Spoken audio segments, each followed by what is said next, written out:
Now let's look at how and where you are developing your skills across your degree.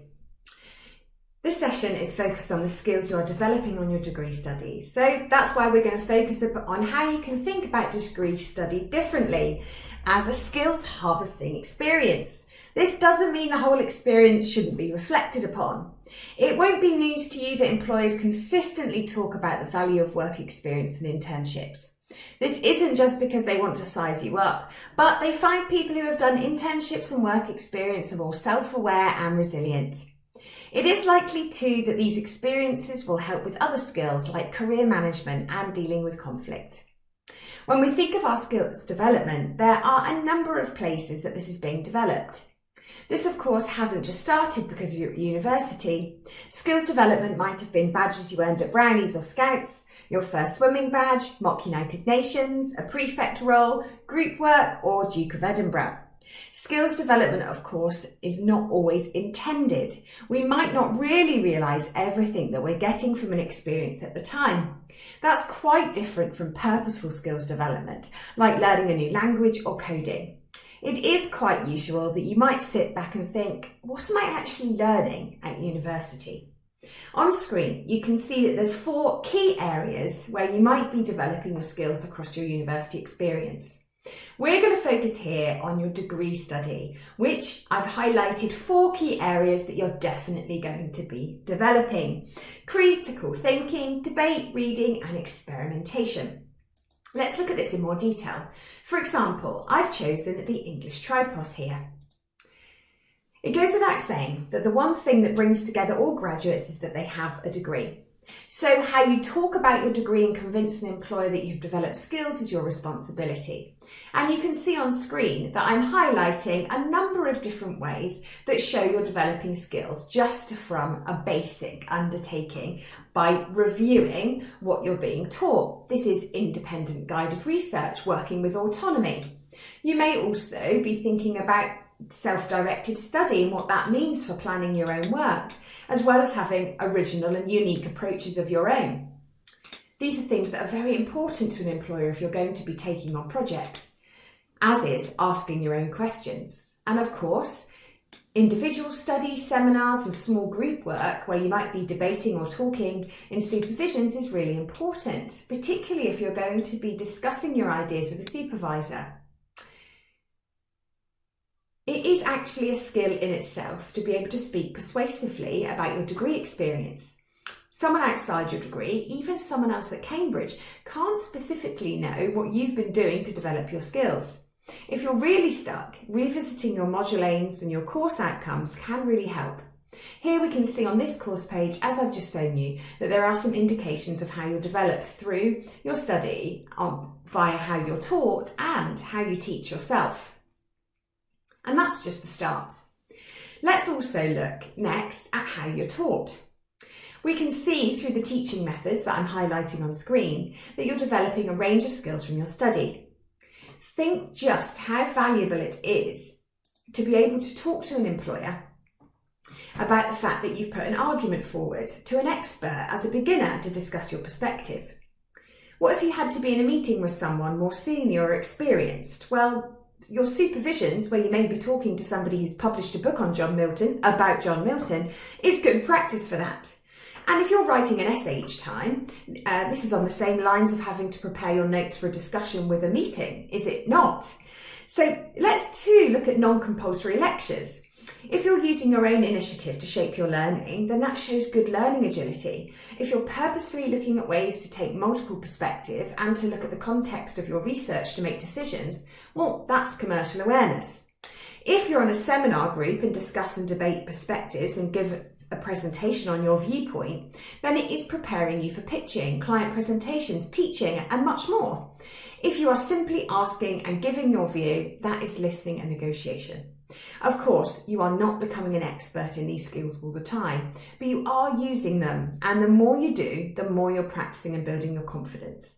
So if you find yourself sat in a work presentation, you'll be used to asking questions to check your understanding. That is skills that you will be paid for, especially if you can spot problems or conflictions. So it is about how you are learning and not what you are learning that matters.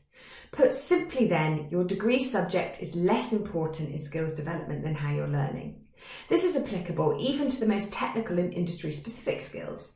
Take coding or engineering principles. Vital, absolutely, but how you're using them in the context of the real world is key.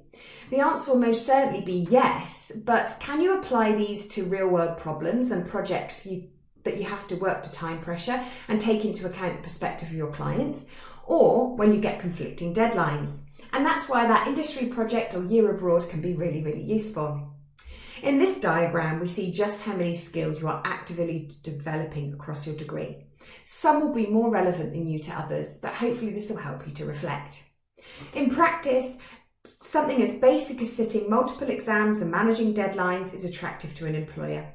If you think about it strategically, essentially, employers are more concerned with our process. So what did you put in place to stay on top of things? What processes did you set up and who did you involve? Those are things that are demonstration of self-management and project management that go above and beyond just saying I have lots of deadlines and manage my time. We'll explore the future of skills in more detail in a moment, but it's now worth pausing to think about the fact that your degree, no matter which it is, won't be able to teach you everything that you need.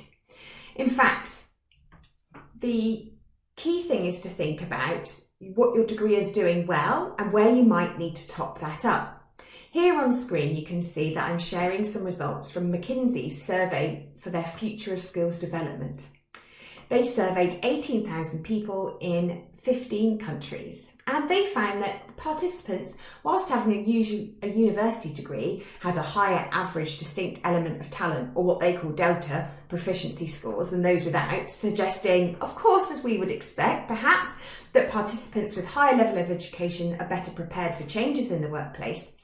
They also found that if you had a higher level of education, it's not also automatically associated with higher proficiency.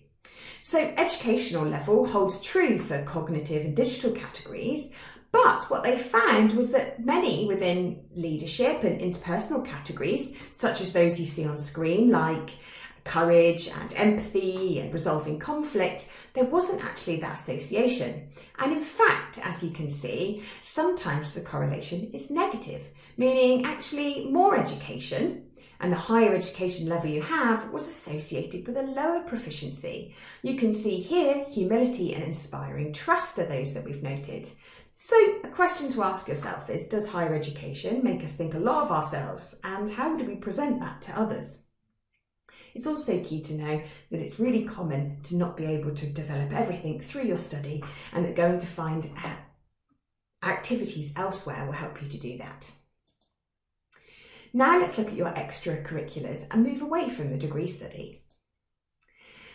This year, the survey of the UK's top 100 employers, as done through High Flyers research, taught us that around 34% of employers were going to hire a graduate from their work experience pool in 2021.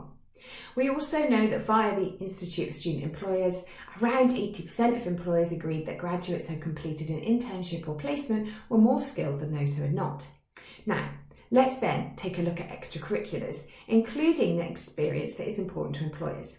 The truth is, there is nothing like work experience with an employer that you want to work for to help you really make a decision about whether that sector is right for you. But it is a mistake to think that your extracurriculars across a wide number of activities do not ramp up to similar skills profile that's attractive to an employer. In fact, a diverse and colourful activity list on your CV really helps you.